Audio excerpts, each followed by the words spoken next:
ETF index mutual funds నేర్చుకుని stock మార్కెట్లో రాణించాలనుకుంటున్నారా? వెంటనే ఈ నెంబర్కి కాల్ చేయండి. నమస్తే, welcome back to Suman TV. ప్రస్తుతం మనతో పాటు ఉన్నారు పబ్లిక్ స్పీకర్ రజనీరమ్మ గారు. నమస్తే మ్యామ్. నమస్తే నవీన. మేడం, ఆడపిల్లలు మనం చాలా వీడియోలో మాట్లాడుకున్నాం. తల్లిదండ్రులు, అమ్మాయిలు ఉన్న తల్లిదండ్రులు ముఖ్యంగా ఎలాంటి జాగ్రత్తలు తీసుకోవాలి, పిల్లలు ఏం చేస్తున్నారు, టీనేజర్స్ ని తీసుకుంటే వాళ్ళకి మొబైల్స్ ఇస్తున్నారు, ట్యాబ్స్ ఇస్తున్నారు, ల్యాప్టాప్స్ ఇచ్చేస్తున్నారు. ఇప్పుడు కాలేజ్ అనే లేదు, స్కూల్ చదివే పిల్లలకు కూడా ల్యాప్టాప్లు, ట్యాబ్లు ఉంటున్నాయి, ఫోన్లు కూడా ఉంటున్నాయి వాళ్ళ దగ్గర, స్మార్ట్ ఫోన్స్ అవి కూడా. సో పిల్లలు ఏం చేస్తున్నారు, ఫోన్లో ఏం చూస్తున్నారు, చూడకూడని ఏం చూస్తున్నారు, పేరెంట్స్ అబ్జర్వ్ చేస్తున్నారా లేదా అంటే ఒక్కసారి ఒక ఇన్సిడెంట్ ఉంది మన దగ్గర, మీకు ఆల్రెడీ నేను చెప్పాను, దాని గురించి మాట్లాడుకుంటాం. పిల్లలు ఇలాంటివి చాలా జరుగుతున్నాయి నవీన గారు. పిల్లలు ఒక 8th స్టాండర్డ్ 9th స్టాండర్డ్కి రాగానే ఫోన్లు, mobile phones, smart phones, Android phones, లేదంటే ట్యాబ్లు ఇలాంటివి అడుగుతున్నారు. ఏంటంటే మేము ప్రాజెక్ట్ వర్క్స్ చేసుకోవాలి, మాకు అది ఇచ్చారు ఇది ఇచ్చారు, లేకపోతే మా దుంప దంచుతారని చెప్పి వీళ్ళు కొనిచ్చేయడం. లేకపోతే నీకు బాగా చదువుకుంటే నేను గిఫ్ట్ ఇస్తాను అని లంచం చూపిస్తున్నారు. అక్కడ రెండు చెడు జరుగుతున్నాయి కదా. ఒకటి లంచం అలవాటు చేయటం, రెండోదేమో నీకు ఆ వస్తువు ఇస్తాను అని ఆశ చూపించడం. రెండు తప్పులు జరుగుతున్నాయి అక్కడ. అసలు అలాంటి కండిషనే పెట్టకూడదు. నువ్వు మంచిగా చదువుకో, నీకు మంచి గిఫ్ట్ ఇస్తానండి పోని. మళ్ళీ అక్కడ చాయిస్ ఇవ్వకండి, అమ్మ నాకు అది కావాలి ఇస్తావా అంటే ఇస్తానని అనకూడదు. ఎందుకంటే ఏదైతే ఈ ఫోన్లు ఉన్నాయో ఇవి మాత్రం అసలు లంచం పెట్టకండి. కావాలంటే నీకు ఒక మంచి డ్రెస్ కొని పెడతాను, ఒక మంచి మూవీకి వెళ్దాము, లేకపోతే ఒక ట్రిప్కి వెళ్దాము, లేకపోతే మంచి బుక్ కొనిస్తాను, ఇలాంటి చెప్పండి. ఏదైతే ఏముంది, ఒక గిఫ్ట్ కదా, ఆ గిఫ్ట్కి వాళ్ళు టెంప్ట్ అయ్యి చదువుదాము, బాగా మంచిగా చదువుదామని వస్తుంది వాళ్ళకి. ఇలాంటి వాళ్ళకి చెప్పను కూడా, ఇది కొనిస్తానని చెప్పిందంట ఆవిడ. ఇది ఈ కేసో ఇంకో కేసో తెలియదు, నీకు ట్యాబ్ కొనిస్తాను. ట్యాబ్ కొని పిల్లలకి ట్యాబ్ ఎందుకండి, పెద్దవాళ్ళమే అంత ఎక్కువ యూజ్ చేయం కదా, వాళ్ళకి ఎందుకు, వాళ్ళ చదువులు ఎంత దాంట్లో యూజ్ అవుతుంది చెప్పండి. సరే కొనిచ్చేస్తారు, పేరెంట్స్ ఇద్దరు జాబ్కి వెళ్ళిపోతారు, ఇంకా వాళ్ళు ఇష్టం వచ్చినట్టు. ఇంకా వాళ్ళు మంచి, ఇప్పుడు వాళ్ళు చూడండి ఎంత క్లవర్ బ్రిలియంట్ స్టూడెంట్ అయినా 24 గంటలు బుక్ తీసి చదువుదామని ఏం అనిపించదు. అసలు అంత బ్రిలియంట్స్ అయినప్పుడు అంత ఎక్కువ సమయం చదవరు కూడా. మరి మిగతా సమయం ఏం చేస్తారు, అందులో ఏముందో చూద్దామని చెప్పి వెతుకుతారు. ఇప్పుడు తను చేసింది కూడా అదే. ఇంక దాంతో ఏం చేసింది, ఆ సందు చివరున్న ఒక ఏదో షాపు ఏదో కొనుక్కోవడానికి వెళ్ళినప్పుడు, ఆ షాప్ అతను పెళ్ళై పిల్లలు ఉన్నారు, 30+ ఏజ్, అమ్మాయి చిన్నది 14-15, అతనితో పరిచయం పెరగడం, రోజు వెళ్ళడం. మరి అవతల వాడి ఆలోచన ఎలా ఉంటుందో మరి ఈ అమ్మాయి గ్రహించే వయసేనా? వయసు కాకపోయినా నేను చెప్తాను ప్రతిసారి, 14 years కల్లా విచక్షణ ఉండాలి, గుడ్ టచ్ బ్యాడ్ టచ్ తెలియాలి, ఎవరితో మాట్లాడుతున్నాం, అసలు అవసరమా వాళ్ళతో మనం మాట్లాడటం, ఆ మాటల్లో అర్థాలు ఏంటి, జాగ్రత్తగా ఉండాలి అనేది తెలియాలి వీళ్ళకి. తెలియకుండా పెంచుతారు, వీళ్ళు తెలుసుకునే ప్రయత్నం చేయరు. ఈ అబ్బాయితో పరిచయాలు పెరగటము, ఫేస్బుక్లో అతను అమ్మాయిని ట్యాగ్ చేయడము, ప్రతిదీ చూపించడము, ఇంకా ఇద్దరు అన్నిటికీ అలవాటు పడిపోయి ఏమవుతుంది తర్వాత.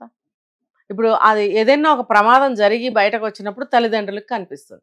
అప్పటికీ కూడా వాళ్ళు నమ్మరు, మా అమ్మాయికి అలాంటి అలవాట్లు ఎందుకు ఉండవు. ఇప్పుడు ఒక మంచి అలవాటు అవ్వడానికి కొన్ని సంవత్సరాలు పడుతుంది, మేబీ జీవితకాలం కూడా పడుతుంది. ఒక చెడుకి ఒక క్షణంలో పడుతుంది.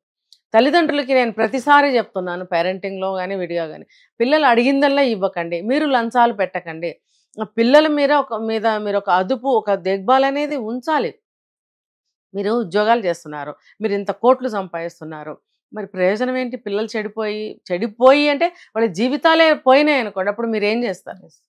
ఎటో వెళ్తారు, కాలు జారి పడిపోయి చనిపోతారు. అంటే మీరు సరైన గైడెన్స్, సరైన అదుపు, సరైన కండిషన్స్ మీరు పెట్టకపోవడం వల్ల వాళ్ళు అలా వెళ్తున్నారు. అయితే ఇక్కడ ఈ తల్లి చేసిన పని ఏంటంటే మేడం, అదే ఈ అమ్మాయి ఇంకా అసలు ఏం చేస్తుంది, ఎప్పుడు మొబైల్లోనే ట్యాబ్లోనే ఉంటుంది అనేసి ఇక కనుక్కోవాలని చెప్పేసి అంత బిజీ లైఫ్లో కూడా రూమ్లో కెమెరా పెట్టేసి వదిలేసిందంట. మరి ఏం చూసింది ఆ కెమెరాలో, మరి ఏంటి అంటే ఒకసారి ఇప్పుడు చెప్తున్నా, అదే భగవంతుడు ఎప్పుడోకప్పుడు మనకి గబుక్కుని బల్బు వెలిగిస్తాడు లోపల, ఏంటి జరుగుతుంది తెలుసుకోవాలని ఆరా వస్తుంది ఏదో ఒక సమయానికి. ముఖ్యంగా తల్లికి రావాలి, వస్తుంది. ఆవిడ ఇలాగే ఏంటి ఏదో చేంజ్ కనిపిస్తుంది ప్రవర్తనలో, తలుపులేసుకోవడం. చూడండి ఇప్పుడు పిల్లలు తలుపులేసుకుంటున్నారండి, అదేమనంటే గయ్యమని దెబ్బలాడుతున్నారు, అరుస్తున్నారు. ప్రైవసీ లేకపోతే మీ అరుపులు నాకు డిస్టర్బెన్స్ అవుతున్నాయి, అదంతా తప్పు. డిస్టర్బెన్స్ అయినా సరే మేము సౌండ్ చేయంలే అని వేరే మాట్లాడాలి.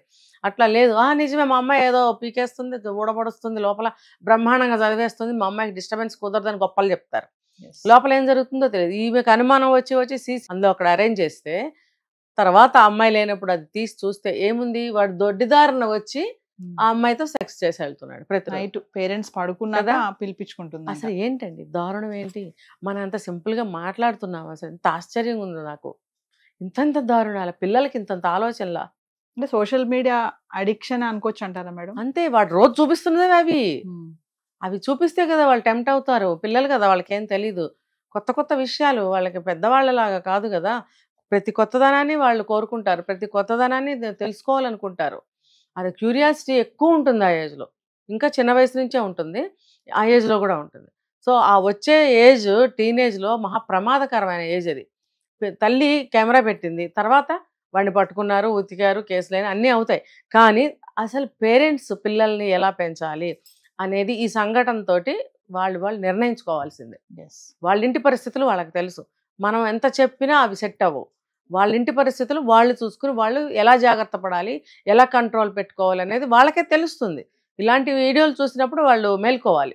మీరు ఇందాక అన్నారు కదా మేడం, చాలా మంది ఆడపిల్లలేంటి, అబ్బాయిలు కూడా అంతే. గదిలోకి వెళ్ళి డోర్లు వేసుకొని మాకు డిస్టర్బెన్స్ అవుతుంది, మేము చదువుకుంటున్నాం ఇక్కడ, మీరు మాకు ప్రైవసీ కావాలంటారు. వీళ్ళు కూడా పేరెంట్స్ కూడా మా అమ్మాయి చదువుకుంటుంది కదా, మన నిజంగా డిస్టర్బెన్స్ చేయకూడదు అని ఓకే అమ్మ డోర్ వేసుకో అంటారు. లోపల వాళ్ళు ఏం చేస్తున్నారు అనేది తర్వాత విషయం. వీళ్ళు పోర్న్ వీడియోస్కి అలవాటు పడ్డారండి, ఇందులో నో డౌట్. తలుపులు వేసుకున్నారు అంటే సంథింగ్ ఈజ్ దేర్ ఇన్సైడ్. అంటే సీక్రెట్ గా ఏదో ఖచ్చితంగా ఏమో డ్రగ్స్ తీసుకుంటున్నారేమో, ఎవరికి తెలిసి తీసుకుని పడుకుంటారేమో. మా అబ్బాయి పడుకున్నాడు అనుకుంటారు వీళ్ళు, వాడి మత్తులో జోగుతూ ఉంటాడేమో, మనకు తెలీదు. ఇది కొంతకాలం అయ్యాక ఫేస్ లో చేంజెస్, మాటలో తేడా, చూపుల్లో తేడా, ప్రవర్తనలో తేడా, అప్పుడు కానీ బల్బు వెలగదు వీళ్ళకి. అప్పటికి ప్రమాదం ముంచుకొస్తుంది అనమాట. కాబట్టి తల్లిదండ్రులు ఎప్పుడూ కూడా ముందు ఇంకొకటి చెప్తా నేను, పిల్లల ముందు తల్లిదండ్రులు కూడా ఎలా ఉండాలి. ఇప్పుడు అక్రమ సంబంధాలు, మగవాళ్ళతో విరగబడి నవ్వుతూ మాట్లాడాలు, స్లీవ్లెస్ బట్టలు వేసుకోవడం, లేదంటే పొట్టి పొట్టి డ్రెస్సులు వేసుకోవడము, మరి కల్చర్ అని చెప్పి ఫ్రెండ్షిప్ అని చెప్పి నలుగురితో తిరగడం, ఈ వచ్చే వయసులో వీళ్ళకి పిచ్చిలేస్తుంది అనమాట. మా మమ్మీ అలా ఉంటుంది, మేము ఉంటే తప్పేంటి, మాకు కూడా అలా ఉండాలనిపిస్తుంది, మాకు కూడా అబ్బాయిలతో తిరగాలనిపిస్తుంది అనే భావనలు వచ్చేస్తే వాళ్ళకి ఖచ్చితంగా వస్తాయి. ఇది కాదని ఎవరు అనలేరు. ఖచ్చితంగా ఇప్పుడు ఒక అబ్బాయిని చూస్తే అబ్బాయికి, అమ్మాయిని చూస్తే అమ్మాయికి, మనం కూడా అలా చీర కట్టుకుందాం, అలా బొట్టు పెట్టుకుందాం, జుట్టు అలా కట్ చేసుకో అనిపించదా? ఇది కూడా అంతే. ఆ ఏజ్ రాకుండానే కోరికలు స్టార్ట్ అవ్వడానికి కారణం కూడా తల్లులే. కాబట్టి 10 years అసలు నన్ను అడిగితే పిల్లలకి 3 ఏళ్ళు వచ్చే వరకు పోనీలేని వదిలేస్తే ఆ 3 ఏళ్ళని అక్కడి నుంచి ఒళ్ళు దగ్గర పెట్టుకుని ఉండాలి తల్లి గాని తండ్రి గాని. నేను ఇదే చెప్పేది. ఎవరు తిట్టుకున్నా నేను ఇది మొహం మీద చెప్తా. నిజంగా మనం సరిగ్గా ఉంటేనే మనల్ని చూసే పిల్లలు నేర్చుకుంటారు. ఇంకొకటి చెప్తా నేను, ఏంటి ఇంత మారిపోయింది బయట సొసైటీ, ఇన్ని రకాల డ్రెస్సులు వస్తున్నాయి, వేసుకోవడానికే కదా అంటారు. వేసుకోవడానికే కదా అంటే మనం ఎందుకు కొనుక్కోవాలి? చెడిపోయేది మన పిల్లలు, బాధపడేది మనము, చెడ్డ పేరు వచ్చేది మన ఇంటికి. ఎవరైనా అనుకోవచ్చు, ఒకవేళ సాంప్రదాయంగా ఉన్న వాళ్ళు ఎవరైనా చిచ్చి ఏంటి ఆ డ్రెస్సులు ఏంటి అని అనుకోవచ్చు. అనుకుంటారా లేదా సొసైటీలో? ఇప్పుడు ఇన్నున్నప్పుడు మనకి ఇష్టం లేనప్పుడు ఆ డ్రెస్ ఎందుకు కొనుక్కోవాలి? మరి బయట నుంచి వచ్చేస్తున్నాయి బట్టలన్నీ, రకరకాల మోడల్స్ వచ్చేస్తున్నాయి. మనకి అంత కల్చర్ అంతా ఇంపోర్టెడే కదా. మనం అన్నీ కూడా దరిద్రాలన్నీ ఇంపోర్ట్ చేసుకుని తెచ్చుకున్నాం. మనకున్నాయా అసలు ఇలాంటివన్నీ? ఆడపిల్లలు పెళ్ళయ్యేవరకు లంగా వణీలు వేసుకునేవారు కదా, తర్వాత చీరలు కట్టుకునేవారు, ఎప్పుడన్నా పంజాబీ డ్రెస్సులు. ఇప్పుడు ఎన్ని వచ్చేసినాయి, మరి అవి వస్తున్నాయి, మనం కొంటున్నాం. అవి ఇంకా బాగా ప్రొడక్ట్ చేస్తున్నారు. మరి ఎన్ని రకాల బట్టలు వచ్చేస్తున్నాయి. చీర చూసారా ఎలా ఉంటుంది? ఎప్పుడు కట్టుడు చీర, రెడీమేడ్ శారీ, బయట ఎక్కడ ఉంటుందండి అది? బయట ఎక్కడ ఉంటుంది? ఇక్కడ ఉంటుంది. ఈ పార్ట్ అంతా ఓపెన్, ఈ నడుం పార్ట్ అంతా ఓపెన్, ఇక్కడ నడుం పార్ట్ అంతా ఓపెన్, ఈ మధ్యలో నుంచి ఒక ఇంత వెడల్పు బయట ఫ్లిట్స్ పెట్టేసి ఇక్కడ పిన్ పెట్టి స్టిచ్ చేసేసి, ఏంటండి అది? చీరను కూడా అలా చేసేస్తే చీరకి విలువేముంది?